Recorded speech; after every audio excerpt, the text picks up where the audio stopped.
Bienvenue au Polysécure, comme ça sur l'actualité, au 23 août 2026, enregistré le 26 août 2026. Clairement, j'ai manqué un peu de temps. Retour de vacances pour bien des gens, intensité au travail, back-end entrée en cours de travail, tout ça mélangé a fait que j'ai eu un peu de difficulté à trouver le temps suffisant pour lire les informations et enregistrer le dit épisode. Mention spéciale, la musique de fin n'est pas la même que la musique de début.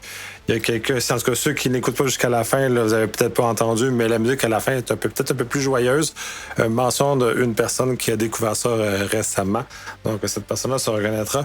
Shameless Plug, 19 septembre, B-Side à Montréal, le 22 septembre, le B-Cyber en Belgique, le 24-25, la BruCon proche de Bruxelles, le 1er au 3 octobre, AlligatorCon à Cracovie, possiblement que je vais aller, ça semble se confirmer, DEFCON 13 et 14 novembre à travers le monde, mais moi j'assiste à Montréal, 16 au 19 novembre, le European Cyber Week, et le 1er au 3 décembre, InCyber à Ottawa.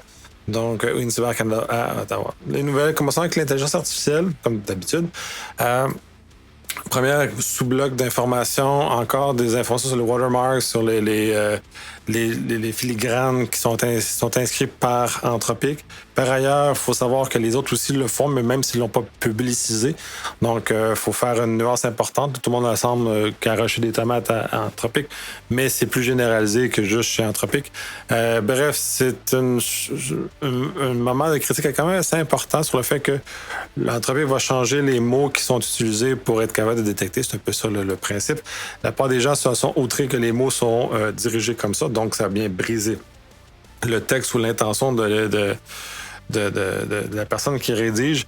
Par ailleurs, en même temps, l'usage du AI vient faire ça de toute façon. Fait que je comprends un peu mal la difficulté ou le trouble que ça donne, parce que dans les faits, si on veut vraiment ne pas avoir du AI qui vienne faire ce genre de choses-là, ou en contrôler le contrôle de l'usage de chacun des mots, parce que chaque mot est important. Moi étant le premier qui donne une très grande importance à chacun des mots, donc une signification différente, donc on peut pas utiliser un mot pour un autre, sinon ça sert à rien. Donc, bref, il y a une réflexion à avoir de ce côté-là. C'est peut-être justement, d'avoir, mais c'est pas nécessairement une stratégie qui est très efficace pour réussir à détecter. Donc, on est dans un contexte de réflexion par rapport à ça, mais c'est intéressant de voir que ce contexte-là se place, se discute et qu'on a l'espace d'en discuter librement et d'arriver avec des débats par rapport à ce genre de choses-là. Deuxième sous-section, tout ce qui est en rapport avec le fait qu'il les modèles se soient enfuis. Essentiellement, Irregular, qui est la compagnie qui essentiellement fait les tests, clairement a échoué gravement dans les contrôles techniques qui étaient en place.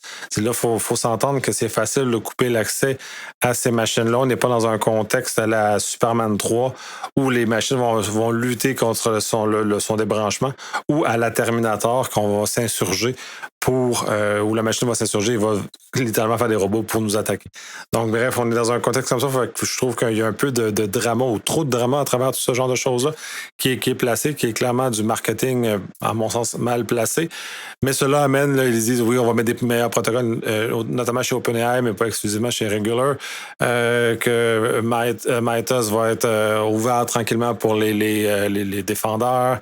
Fait qu'on est un peu dans cet univers-là d'évolution, de changement qui sont liés à des super modèles. Par ailleurs, il faut considérer que je pense que faut arrêter de jouer comme des enfants face à ça. Il faut arrêter d'être naïf par rapport à ces technologies-là. Fait que oui, elles sont puissantes, mais oui, on est encore beaucoup capable de les contrôler et on n'est pas sur le point que nos électroménagers vont nous attaquer à la maison. Donc, bref, il faut départager les choses et arrêter un peu ce que je mentionnais dans un épisode précédent, de faire de l'anthropomorphisme, donc de donner une intention à la machine. Pour le moment, la machine n'a pas d'intention.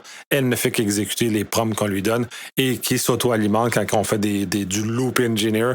C'est enfin essentiellement de l'agentique qui fait juste looper sur lui-même. Donc, bref, faire très attention, arrêter d'enfler, mais quand même considérer que c'est des belles technologies qui sont là pour avancer.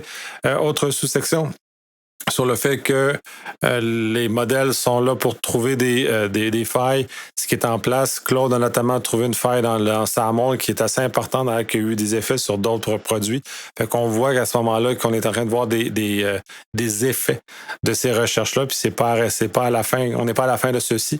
Donc c'est un rappel que c'est par rapport à ça. L'autre côté aussi, c'est une étude plus scientifique, celle-là, dans un papier non scientifique, mais quand même qui tire d'un papier scientifique, sur le fait que les modèles vont tricher beaucoup.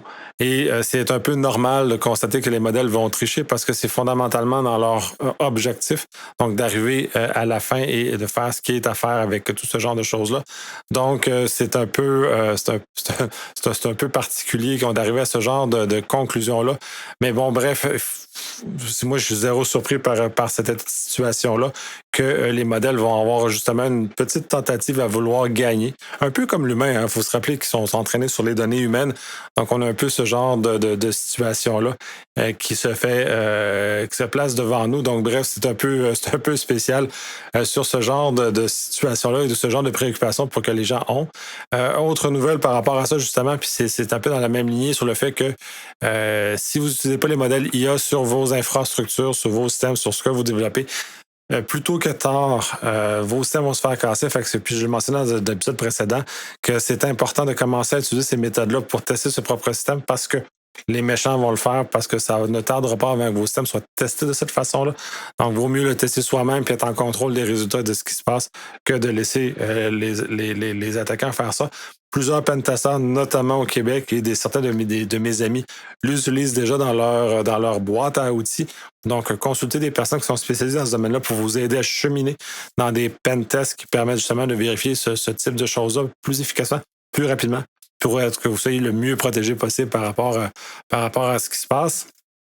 Sinon, dernière nouvelle de cette section-là, sur le fait que Copilot a réussi à faire tricher un développeur de vérifier. Puis l'autre aspect de Copilot aussi, c'est qu'il a donné la clé sur comment se hacker lui-même. Donc, le Code Snitch qui a été découvert a été essentiellement fait par Varonis qui a réussi à convaincre Copilot de donner les clés de sa faille, finalement, qui donnait le Code Snitch, j'espère, je pense qu'il a été corrigé, mais bref, qui était quand même assez impressionnant comme faille d'autoréplication et dans lequel on met ce type de choses-là. Bref, tout ça me fascine énormément à quel point on est encore très naïf par rapport à ces technologies-là. Bref, autre sous-section sur la recherche, 3 papiers intéressants. Je n'irai pas en profondeur parce qu'ils sont quand même très, très riches et c'est pas l'objectif, c'est juste de vous amener à vous pointer de la lecture qui peut vous intéresser selon le sujet. Un framework d'évaluation pour voir si on est capable d'utiliser les agents pour remplacer des experts en cybersécurité. Essentiellement, la réponse est non.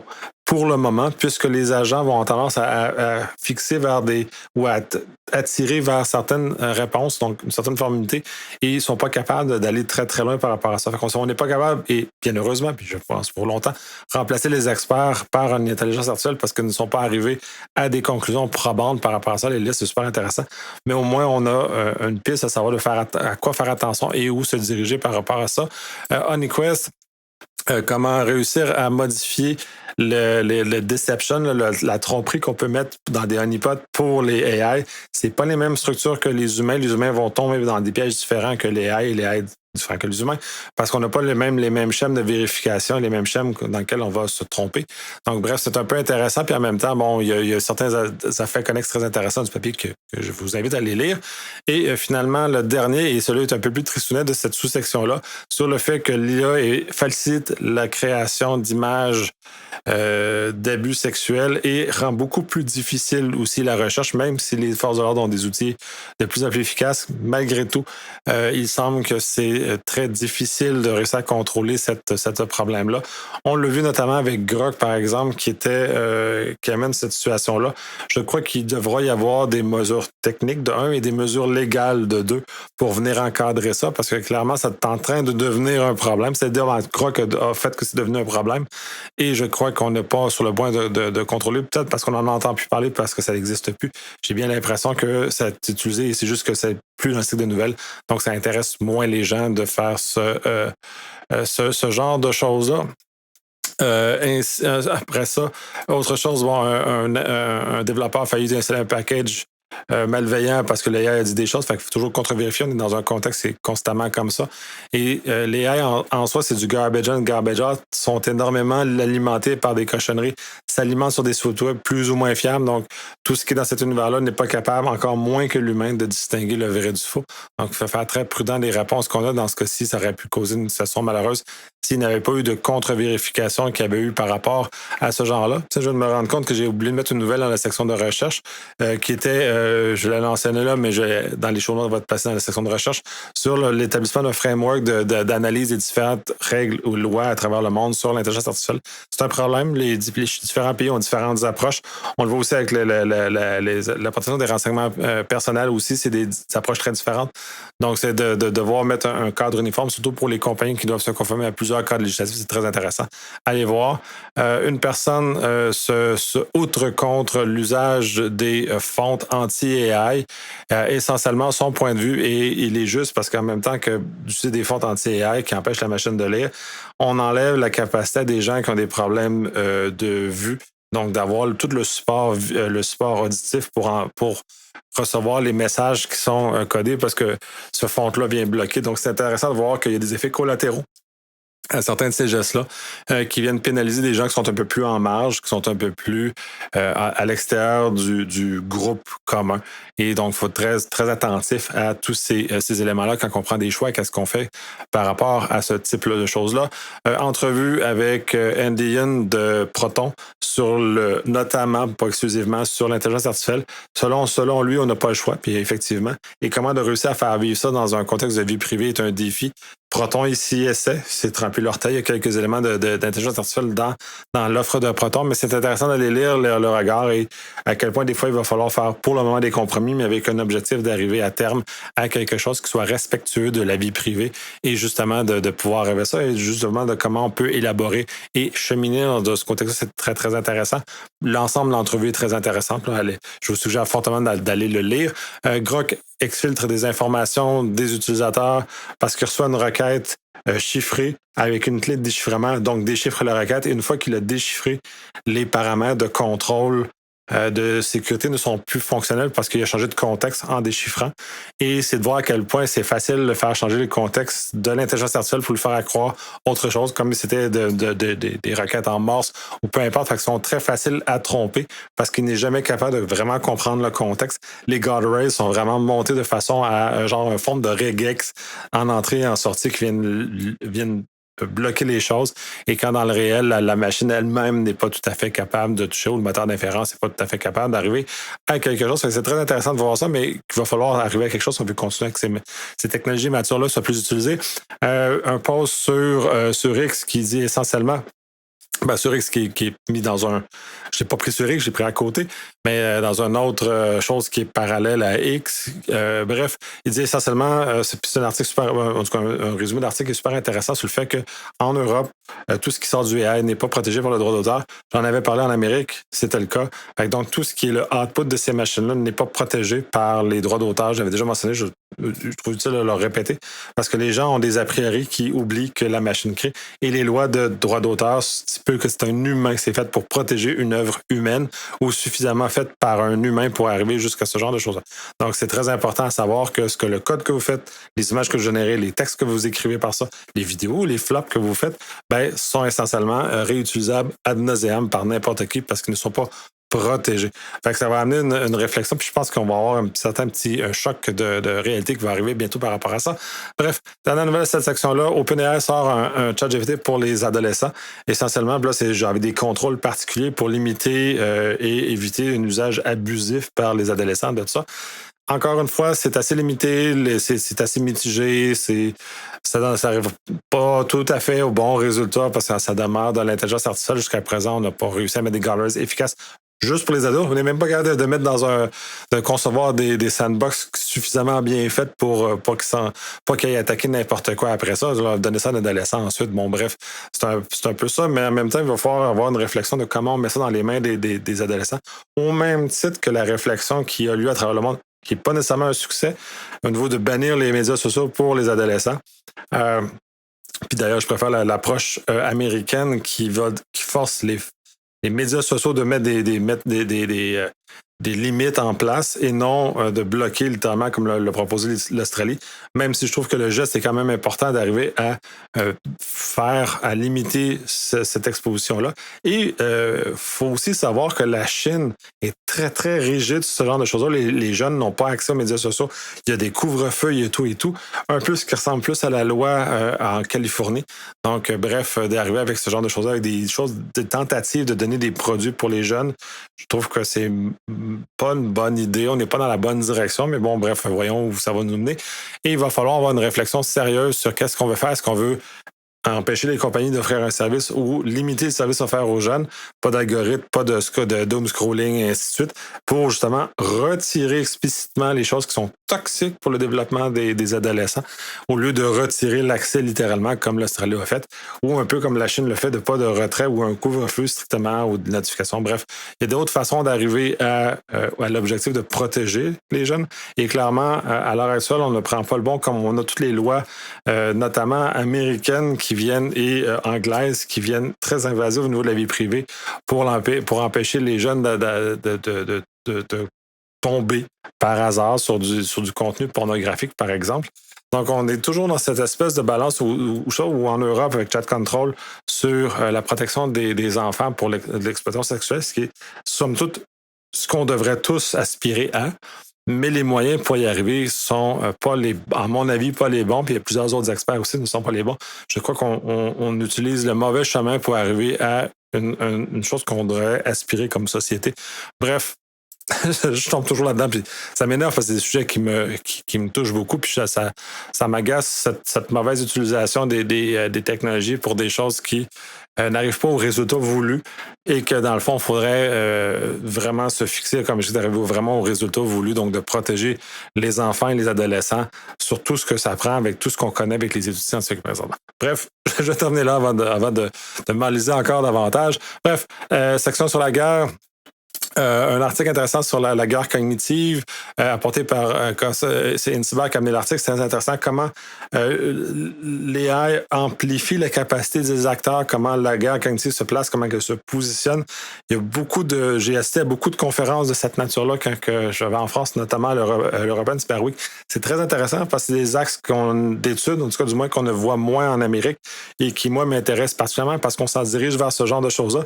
Ou c'est peut-être parce que je suis pas assez dans les milieux plus militaires au niveau Amérique du Nord et je suis un peu plus dans les milieux européens, ce qui me permet de voir ces choses-là. Mais bref, c'est très intéressant. Fait que l'article est très intéressant, un peu haut niveau, somme toute, mais quand même très intéressant. Si vous voulez, l'European Cyber Week en novembre prochain va aborder ces sujets-là. Fait que c'est super intéressant. Il y a des perles à chaque année à cet événement-là. Bref, l'Iran aurait attaqué des centrales électriques en Angleterre. C'est une démonstration, je le mets vraiment sur la guerre parce que c'est des conséquences de ce qu'on vit de la guerre en Iran. L'escalade de la violence entre les États-Unis et l'Iran et l'escalade des menaces qui sont proférées des deux côtés aussi nous amène dans un contexte où il y aura beaucoup de dommages collatéraux et malheureusement, les alliés des Américains, que ce soit des alliés actifs ou passifs, vont être touchés dans cet élément-là. L'Iran l'a promis.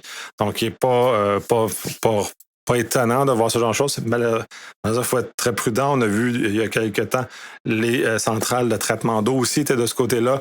Donc, toutes ces structures-là qui n'ont pas une sécurité adéquate, dans lesquelles on n'a pas mis le temps nécessaire, on n'a pas mis les budgets nécessaires, je pense qu'on va payer par ces manquements-là. Et pour les Québécois parmi vous, quand on est habitué, les routes ici, en général, on vit régulièrement ce rythme, cette séquence-là où on arrête d'investir parce qu'on coupe dans les budgets et au lieu de maintenir l'entretien minimal des routes et donc de garder une qualité de nos routes, on les laisse dépérir jusqu'à un point où ça soit terrible.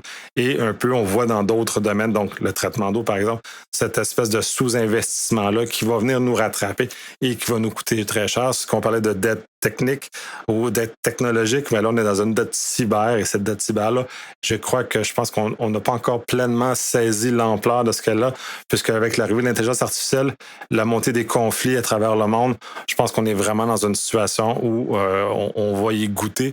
Bien malheureusement, j'ose espérer que nos gouvernements vont se réveiller à temps et mettre les investissements et ne pas attendre notamment, comme ce qui est arrivé au DEFCON, qu'un groupe de gens intéressés commencent à donner de leur temps pour compenser les manques d'investissement qui ont été faits dans les années et de voir comment ça. Puis c'est un peu aussi triste parce qu'on voit aux États-Unis, il y a beaucoup de désinvestissement aussi en cyber par le désintérêt du gouvernement en place sur ce genre de choses-là.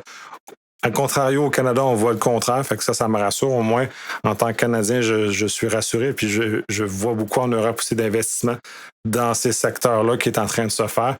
Il y a des petites fluctuations à travers l'Union européenne, mais globalement, on voit quand même qu'il commence à avoir plus de sérieux et une augmentation des investissements. Puis probablement qu'il va falloir faire comme avec l'armée.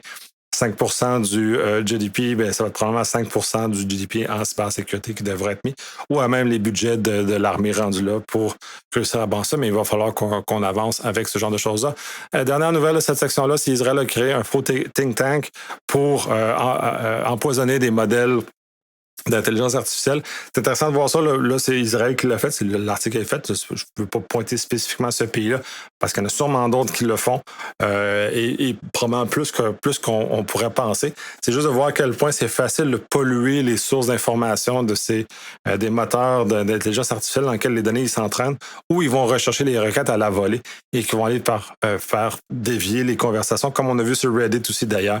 Donc, de voir à quel point ces modèles d'intelligence artificielle sont fragiles et que des États qui ont des objectifs qui ne sont pas nécessairement dans l'intérêt global vont utiliser ce type de faiblesse-là du modèle pour leur avantage, pour faire valoir leur idéologie. Bref, section sur la souveraineté, la Chine se joint à l'Europe pour se débarrasser de Windows, pour remplacer par Linux. Ils ont des distributions locales, ils sont en train d'embarquer dans ça. Fait qu'il y a comme un mouvement de plus en plus fort de se décrocher des grands joueurs américains. C'est un peu l'effet du gouvernement actuel aux États-Unis où on perd confiance à ce gouvernement-là en agissant en bon citoyen mondial, si on veut, dans ce sens-là, où il y avait une forme d'équilibre qui était maintenue, qui n'est plus maintenant. On le voit d'ailleurs au Canada, où on a une situation un peu plus tendue à l'heure actuelle. On voit que les États-Unis ne sont plus dans un contexte où ils ne maintiennent pas leur gentleman agreement, où les choses sont un peu plus tendues. Donc, ces choix-là sont en train de se faire. C'est un peu étonnant que les forces industrielles américaines n'agissent pas parce que ça les affecte directement. Quand même, ces grandes compagnies-là, si on prend Microsoft ici, dans l'occurrence, qui est visé, mais il y a Google et AWS, par exemple, si on prend pour les hyperscalers ou d'autres qui sont un peu moins connus, sont affectés par ce genre de choses-là tranquillement, où les différents pays à travers le monde se reculent par rapport à l'usage de ces technologies-là. Fait qu'on voit qu'il y a un déplacement. Fait que pour le point de vue industriel, je trouve ça un peu fascinant qu'il n'y ait pas plus de bruit que ça qui se fasse, parce que c'est quand même pas des mauvaises technologies. Là. Je parle pas contre ces technologies-là. Il y a des problèmes de souveraineté, il y a des problèmes légaux, mais ceux-ci sont bien indépendants des compagnies, des technologies qui sont mises en place.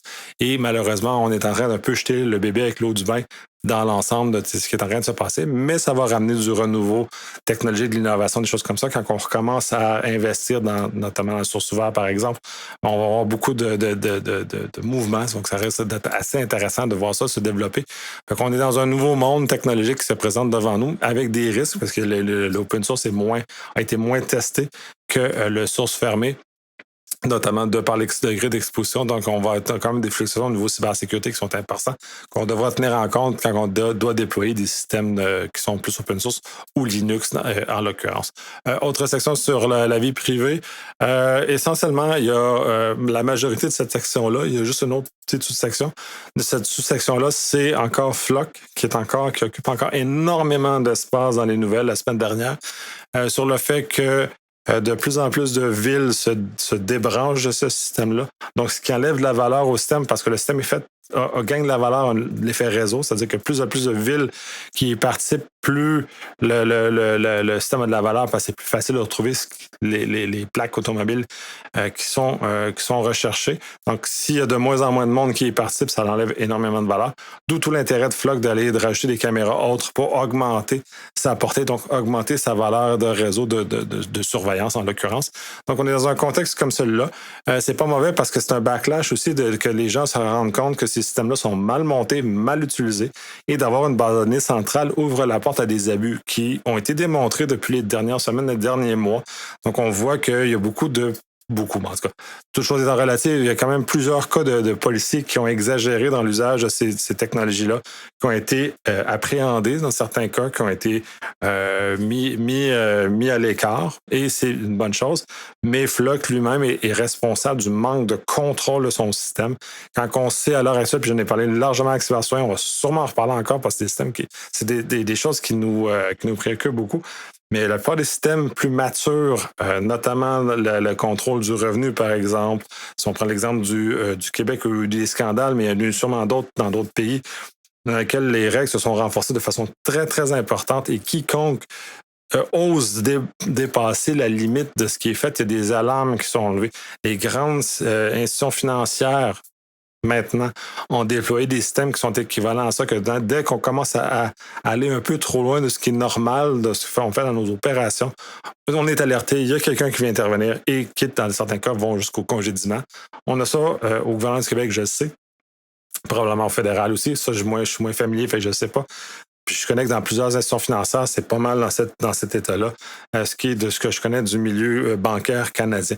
Donc, on est dans un contexte comme ça, on a cette maturité-là, puis on arrive avec Flock, avec quelque chose qui est complètement farfelu, de gens qui sont complètement déconnectés. Fait qu'on clairement, on est en train de recommencer l'apprentissage de zéro, comme avec le AI, on est en train de recommencer l'apprentissage de zéro, comme si on n'avait jamais connu la cybersécurité avant le AI. Donc, c'est un peu fascinant à quel point on est naïf, mais à quel point vraiment très naïf avec ces technologies-là, comme quoi ça allait régler tous les problèmes et dès lors, on se fout un peu du fait que c'est des humains qui l'utilisent, que les humains ont des travers, que des humains, des fois, vont avoir des comportements qu'on ne voudrait pas. Puis d'ailleurs, c'est pour ça qu'on a de la police notamment, et un système judiciaire, c'est parce que c'est pour justement contrôler les comportements des humains qui ne sont pas dans l'intérêt du groupe global. C'est pour ça qu'on a des lois. Donc, en même temps, je trouve ça excessivement naïf de ces gens-là, puis même à la limite un peu stupide là, de leur part, des gens de Flock, de ne pas avoir anticipé ce genre de choses-là. Mais bref, il y a plus en plus de lois et de choses qui devraient mettre aux États-Unis pour faire sortir ce type de caméra-là. Bref, il y a des changements à faire. Bref, il y a des policiers qui s'insurgent aussi. C'est utilisé dans les parcs nationaux pour des raisons obscures. Bref, il y a une panoplie de choses à ce genre de choses-là. Et je termine cette section-là parce que c'est pas la technologie elle-même n'est pas un problème. De toute façon, la technologie n'est jamais un problème, c'est l'usage que en font les humains.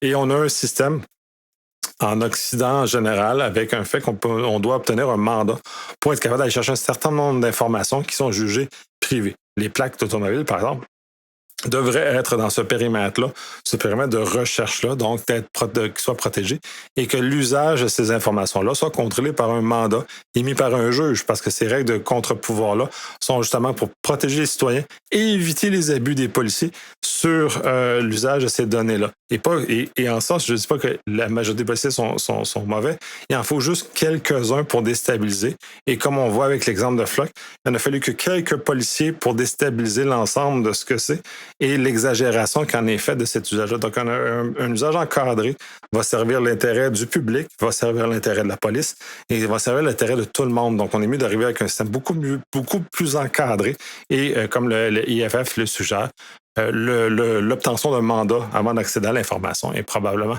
le meilleur chemin pour arriver à ce contrôle-là qui est, à mon avis, très sain et que dans une société démocratique, on pourrait s'attendre que ça soit fait ou qu'il n'y ait pas de fouille abusive qui est faite. On est dans cet univers-là de présomption.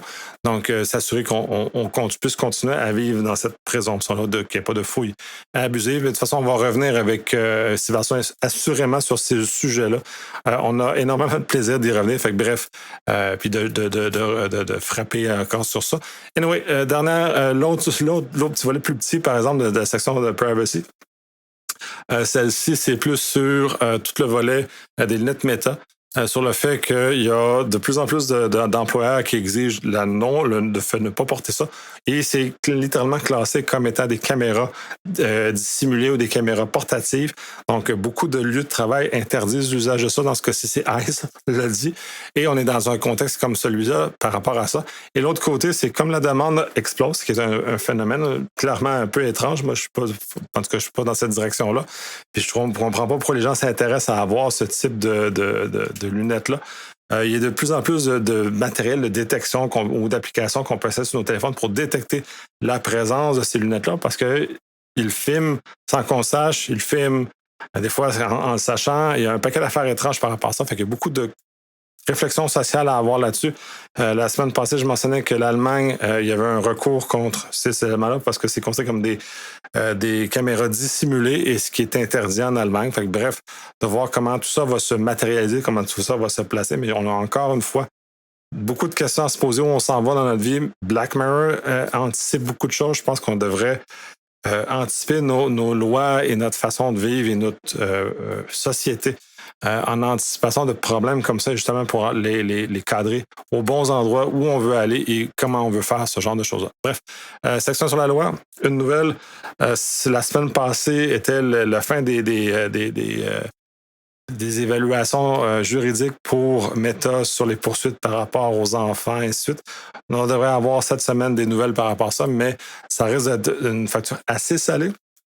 Ben, c'est quand même un signal fort que ces technologies-là sont nocives pour les enfants. Je mentionnais plus haut sur le fait qu'on devrait contrôler par des lois, comme les lois de Californie notamment, que ces compagnies-là devraient baliser l'usage par les jeunes, pas le bloquer, le baliser pour faire justement que ce soit bien pas toxique et qu'on vienne voir les dark patterns qui sont utilisés et qui soient limités et ne pas bloqués. Bref, section rouge. Apple a envoyé un nombre unprecedented, un nombre très grand d'alertes de spyware. Fait que ça montre qu'il y a une augmentation assez importante des attaques ciblées à travers ce genre de choses. C'est Citizen Lab qui rapporte cette information-là. Fait que c'est un peu inquiétant de voir que ça augmente, que les spyware spécialisés sur des iPhones est quand même en augmentation. Et essentiellement, il suggère de mettre le mode lockdown pour empêcher ça, puisqu'en mode lockdown, la surface d'attaque d'un téléphone est quasi nulle, et jamais nulle, mais quasi nulle, donc de mieux se protéger. Comme ça, si vous êtes dans une situation qui est à risque, vous fassiez attaquer. Une critique sur la sécurité de AWS, sans rentrer nécessairement dans le détail, c'est valide pour tous les grands clouders. La complexité de la gestion des droits est tellement grande que des creds qui ont fuité peut donner accès pendant plus longtemps. Il y a des phases, il y a des zones qui sont mal couvertes, il y a des zones où c'est pas bloqué, il y a des zones ainsi de suite. Donc, il y a une réflexion sérieuse à avoir de ce côté-là. J'ai zéro expertise de ce côté-là, puisqu'il doit y avoir 1 millier de droits différents dans lesquels on peut assigner dans ces plateformes-là. Et c'est d'une très grande complexité. Google aussi a d'ailleurs des problèmes particuliers à ça. Puis la même chose chez Azure. Donc, attachez-vous avec des gens qui s'y connaissent vraiment beaucoup sur ce type de technologie-là qui va être capable de vous accompagner. C'est sûr qu'il n'y a pas de surface d'attaque. Testez avec du AI. Demandez à des professionnels, des pentesters professionnels. Il y en a quelques très bons au Québec et en France que je connais qui peuvent justement vous accompagner pour s'assurer qu'il n'y a pas de faille ou il n'y a pas de trou et que même si on assume breach, si on présume qu'il y a eu breach, que les effets de la fuite d'un compte et qu'est-ce que ça a et la portée de la zone de déflagration. Donc, d'avoir cette réflexion-là, ça, c'est un très, très bon rappel de ce côté-là. L'hôpital pour les enfants a été touché. C'est un de ses fournisseurs. C'est pas l'hôpital directement, mais on voit que les attaquants sont de moins en moins de scrupules. C'est un rappel. Le milieu de la santé aussi est un milieu qui a été malheureusement mal financé en cybersécurité. Il y a eu des gros efforts, mais il y a un degré de complexité associé à l'opération d'un hôpital qui fait que c'est très compliqué. Je sais qu'en France, il y a eu beaucoup de cas publicisés de problèmes avec des hôpitaux aussi. Donc, c'est à voir comment on peut réussir à améliorer ça. J'avais, il y a 2 ans, à Cybereco, eu une entrevue avec un médecin, d'ailleurs, qui m'expliquait un peu la nature des problèmes et pourquoi, lui parlait des hôpitaux américains, les incitatifs étaient situés où et pourquoi les hôpitaux américains étaient vulnérables et à quoi, versus les hôpitaux canadiens, par exemple, dans ce cas-ci. Et comme j'ai pas d'expérience avec les hôpitaux français, je peux pas émettre une opinion là-dessus, mais il reste à marre que ce qu'on voit dans les médias sont affectés eux autres aussi. Ils ont des problèmes, des complexités à gérer qui sont des fois difficiles de par la nature de ce que c'est l'univers d'un hôpital, l'univers médical. Donc, c'est des défis qui sont très particuliers. Je sais qu'il y a des gens qui sont très, très bons là-dedans. Fait que je relève mon chapeau parce que c'est vraiment une tâche très, très complexe de réussir à sécuriser l'environnement d'un hôpital, par exemple. Finalement, dans la nouvelle section-là, Trema, qui est un système de messagerie suisse, supposément sécurisé. Je l'ai, mais je ne l'ai pas vraiment utilisé parce que je ne connais pas vraiment personne qui est sur cette plateforme-là. Je vais plus utiliser Signal, qui est plus largement utilisé, mais qui est pour les Européens moins souverain que Trema pourrait être souverain en l'occurrence. Bon, bref, a subi une attaque par déni de service.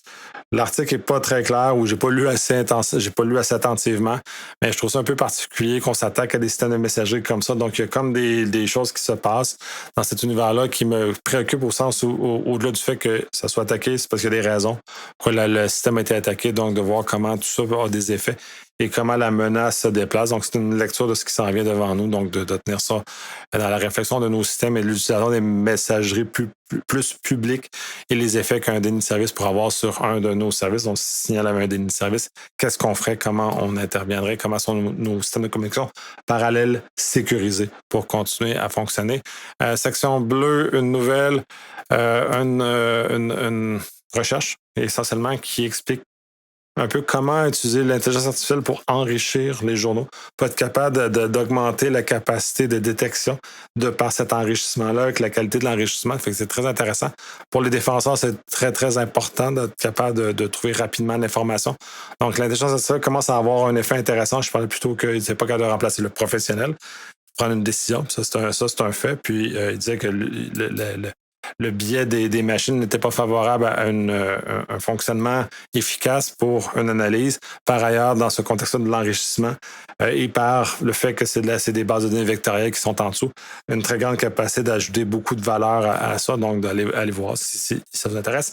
Et dernière section qui est divers, parce que je ne sais pas trop le mettre, sur le fait que Microsoft a débranché des organisations à but non lucratif de ces services. Le fait que c'est triste comme ça. C'est pas ça l'objectif de pourquoi je vais en parler. Ils l'ont débranché parce qu'ils ont retiré les subventions. Les gens ont été débranchés, ont été avertis supposément, et plusieurs n'ont pas compris les avertissements, donc ont été débranchés par rapport à cette situation-là. Le point là-dedans, c'est pour les organisations à but non lucratif. Il arrive souvent qu'ils sont sous-staffés en cyber. Il faut trouver des choses. Je sais qu'il y a plusieurs organisations au Québec qui accompagnent les organisations à but non lucratif ou les solopreneurs ou les très petites entreprises pour les aider à sécuriser et dans ce cas-ci, à mettre en place les mesures de backup pour justement pas perdre les données s'il arrive une situation malheureuse comme celle-là, qu'on perd l'avantage d'utilisation d'un service, que ça soit... il n'y a pas de jugement de valeur sur ce qui s'est passé sur Microsoft, mais c'est vraiment comme organisation se préparer d'avoir des backups pour ne pas perdre le contenu et prévoir le fait qu'on a un service alternatif sur lequel on peut utiliser si on perd l'accès au service principal qui, dans ce cas-ci, c'était celui de Microsoft. Mais ces subventions-là sont un peu partout aussi. Donc, bref, de bien se préparer. Consultez autour de vous. Il y a beaucoup de petites entreprises au Québec ou de belles petites entreprises qui viennent accompagner justement les organisations à but non lucratif. Donc, sollicitez-vous dans votre entourage, trouvez-vous-en quelqu'un. Si vous n'en trouvez pas ou si vous connaissez quelqu'un qui en cherche et qui n'en trouve pas, levez la main. Je vais pouvoir, du moins au Québec, vous diriger vers certaines compagnies. En France, je suis un peu moins connaissant, mais je peux quand même faire un certain nombre de démarches. Je sais que je n'aurai pas trop de difficultés à trouver quelque chose. Fait que, bref, mais j'imagine que parmi vous, vous êtes peut-être mieux outillés que moi pour de toute façon pour cette information-là. Ça termine l'épisode de cette semaine, finalement. Je vais essayer de ramener la cadence plus correctement, mais dans tous les faits, je ne promets rien. Et il va y avoir cette semaine un avalanche d'épisodes puisque le Cyber Barbecue qui a eu lieu en fin de semaine dernière, et une des raisons pourquoi j'ai pris du retard sur l'enregistrement aussi, va être très intéressante. Il y a 5 épisodes qui s'en sont sortis qui vont être diffusés cette semaine. Donc, bref, je vous souhaite une excellente semaine. S'il y a des choses, vous savez où me rejoindre. Si vous avez des idées, des propositions, des améliorations, ainsi de suite, toujours très ouvert. J'en ai eu plusieurs qui ont été faites jusqu'à présent. Je continue à améliorer les différentes facettes pour rendre ça de plus en plus intéressant pour que ça soit utile. Merci.